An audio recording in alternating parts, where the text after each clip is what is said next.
I saw her profile, and I remember I immediately thought that this is somebody I wanted to talk to. Did you know that? Yes, but why? Oh, there is a story. She said that she's Irish, and you said you're Irish, and that you're a Mick through and through. And about 2 weeks before that, I actually saw Barry walking in the hallway with a hat, had like the Irish hat, and I said it was, and I didn't know it was a derogatory term. I seriously didn't. And I said, "Hey Barry, you're wearing a Mick hat," and I like yelled it out in the hallway, and Kosi was like, "Dude, you can't say that." So about 2 weeks later, I see this profile and it says it, and so I immediately go to Kosi and I'm like, "Look at what it says here," and he's like, "Love at first racial comment or something." But you can say it about yourself. I am Irish. I didn't So there was that. I mean, I really didn't know, but anyway, just looking at her profile and seeing her pictures and seeing her, describe herself, I was like, this is somebody. I knew right away. I actually knew right away that I wanted to meet her, and as long as she responded, I thought we would. Wasn't a total psycho, right? And totally crazy. I knew that it was it was weird. It's hard to explain, but it's like before I even met you, I knew that we might have something in common.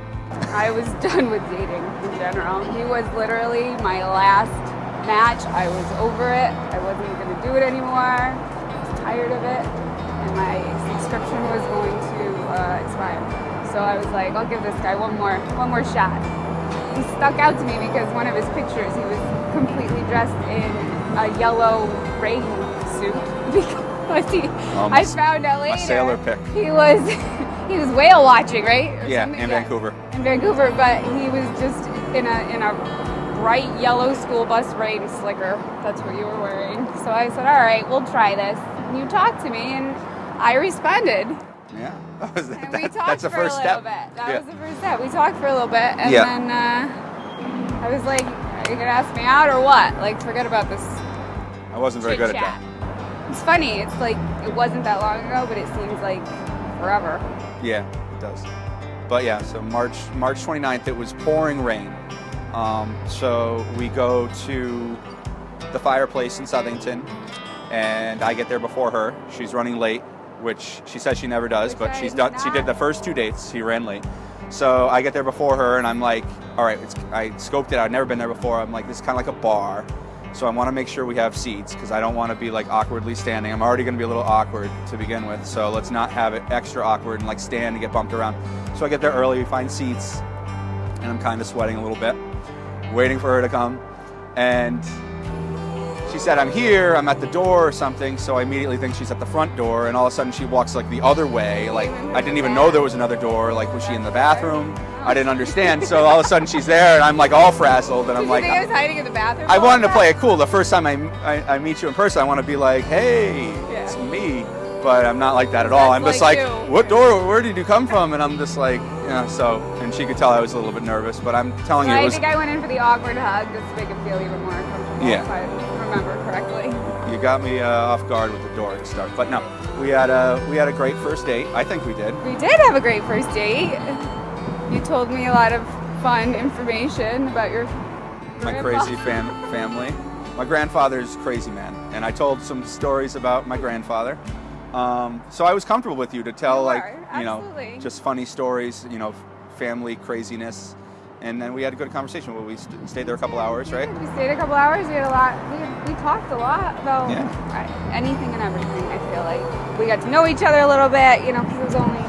Yeah, I mean, I still was getting to know you, obviously, and she had that sweet kindergarten teacher vibe to her. Very sweet, very friendly. So that was nice. You were nice. And then we left, and we had the most awkward first kiss ever. I didn't realize how awkward it was. I didn't realize how awkward it was. So bad. It was not good. But I mean, in his defense, he had an umbrella, a pizza box. It was pouring rain, but it was. You could have called it romantic, though. Just pouring rain, umbrella. Could have easily been romantic. But we had another date, so it didn't deter me. Okay, it that's was good. Sweet. For me, the second date, I knew that we weren't just gonna like fizzle right away. You know, like it wasn't gonna be like, oh, it was nice to meet that person, but they're not for me. Like, No, absolutely. And we always had something to talk about. Even if it was nothing, we were Yeah. always talking about something. And he was polite and he was genuine, which was something that I hadn't seen in a really long time. that was a little funny sometimes. You are funny. He gets mad when I don't throw the funny at him. You are funny. I forget to say it because you just are. There we go. You are funny. You make me laugh every day. All day, every day. Oh, yeah. You make me laugh. You do. You make me smile. You make me laugh. Goofy funny, Yeah. not joke We funny. could go, yes. No, all right. Fast forward only a few weeks from our first It and was second date. April, right? Yeah. So I had tickets on the Green Monster to a Red Sox game. Actually, before I met you, I had those. And I was like, this is a really cool date idea. This would be awesome. Because we And- did have the Red Sox in common. Yeah, yeah. I knew she was a huge Red Sox fan, so I asked her if she would want to come to the Red Sox game. I knew she was a teacher. It was a weeknight, so I knew there might be some issues there, but you were game. So we actually, I think we had like third row of Monster tickets, and then something happened with those tickets. So then we somehow got upgraded to the front row like the day before. So it was like we had really cool seats, and then we got even better seats like right before. And so we came to the game. We were a little bit late to the game, so we took a rickshaw, which is always a fun ride. And I'm still kind of gauging, like, does she like me? Like, I think she does, but I'm like, is she having fun? And like in the rickshaw, like, she wasn't like laughing or smiling. Like, we're in like this crazy thing with a guy on a bike, like pedaling us around. And I mean, mainly I felt bad for him. I mean, we're not lightweights, and there's two of us in this thing. And then they always remind me of my brother, and so I don't know, I just Yeah. felt bad for the guy the whole time. And it was a little like, yeah, so we get the rickshaw because we parked far away and we needed to get late. here. So, you know, we're all kind of flustered. We're getting here. You know, the game like starts right after we get here. So then, he goes to get some hot dogs, sausages, whatever we got. yeah, we got sausages and a couple beers. But you left me, I was there, and you went to get him. Yeah. And while he's gone, this guy comes up who works for the Red Sox and is like, Wally's coming down, we're going to do the Wally wave. It's really easy. Everyone in this section, the cameras are going to be on you. This is all you got to do. And you got to go like this, and then you got to go like this. And then you just do it again. So I he's didn't get any gone of this. for the exact time that the guy was there to explain what we had to do. And here I'm thinking, like, it's this and it's this. Like, do we really need a tutorial? So when he came back, I was just like, we're going to be on camera. It said, Wally's coming up, we're going to do the Wally wave. And he literally had 2 sausages in his hand and beer and whatever when the guy was like, do it now. So I'm doing this and I'm doing this. And all the kids around us, and he's like a deer in the headlights. And I then put down my sausages and he beer. I'm just like, all right. starts doing some completely awkward, wrong dance moves that I didn't know that it was going to be on Nesson. I thought it was just in the park. And quite frankly, I don't care if it's just in the park. There's only, 20,000 people that are going to see it. And half of them are in the bathroom or getting beer. So I didn't really think it was going to be on Nesson. So we do the Wally wave. I'm like, that was weird. So we're watching, I think it was the 3rd inning, and all of a sudden my phone just starts buzzing, like keeps buzzing. And I'm like, okay, I need to see what people are saying here. And it was, I forget who it was. I think it was Kosi. Yeah. He goes, how is your last date going? And I was like, well, that's... totally confused, and it clicked right away because I feel like we had just had a conversation about how you can't ever call out sick and do something like this because you guys have cameras everywhere. And Yeah. and everybody, you would always get caught, people cameras everywhere. And I said, they saw you. I said, we were on television. And from that point on, it just kept coming and coming and coming. And the next thing we know, there's a video of it coming through, and it's up on Facebook, and everyone has seen it everywhere. It was pretty fun. Well, it went on the SportsCenter Tees that night in L.A. Yeah, Rachel Pearson. They had a blast with it. Yeah. Little did he know then, he took me to my first Red Sox game on the Monster, and now I only want to sit on the Monster. And I asked her mom in the kitchen one day, and she started crying. And at first I was like, this is new, but she gave me a big hug. It was happy tears. Happy tears. So she started crying and gave me a big hug. And then her brother was home the next weekend, and I got to ask him too. and he was all for it. So In only Parker fashion. yeah, Yeah, man, that's great. That's gonna get married to my sister, dude. Dude. But yeah, so I asked permission of her two most important family members, and then I figured out when I was going to do it. About 2 months before, we have a place that we had only been to once before. It was called the Golden Lamb Buttery in Brooklyn, Connecticut. It's a farm to table place. Yeah, it's beautiful. And then I asked you I there. was totally knocked off my socks.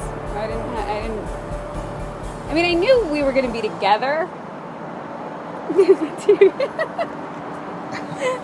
I knew we were going to be together forever, but so I didn't really think about it because it didn't. Not that it didn't matter, but it wasn't like this has to hurry up and happen because it was just going to be. So I was very surprised. And you picked a good place. Yeah. Because now we can go back there. And we can always say, like, this is the place that, we got engaged. I honestly, I can't remember what you said. I know it was all wonderful, but I was just so shocked. And I remember you said, I love you, and I want to spend the rest of my life with you. And I was wondering if you would want to do that. And I was like, I don't even know if I think I just kept saying, oh my God, oh my God, oh my God, because Yeah, you got more hysterical than I realized. I was like, wow, this is surprised. a lot of emotion happening. Yes! Well, I'm a girl. And Yeah. it was exciting, and I was happy, and it was amazing. And then all of a sudden, we hear cheering. And I'm like, where is that coming from? We're by ourselves, and then by a donkey. And we hear this cheering, and we look up, and in the restaurant was right behind us, and all the people in there were going like this because they couldn't. I mean, I was crying, so did I say yes or no is what they were wondering, and they're just clapping, and I was like, oh, we have an audience. So it was pretty wonderful. Yeah. And we had a delicious dinner, and I remember when we walked back inside, there were a couple there, and they were like, congratulations, and they said, we've been married for 25 years or something like that, and we got engaged here like 20-something years ago, and it was one of those things that just sticks with me, so it was really sweet.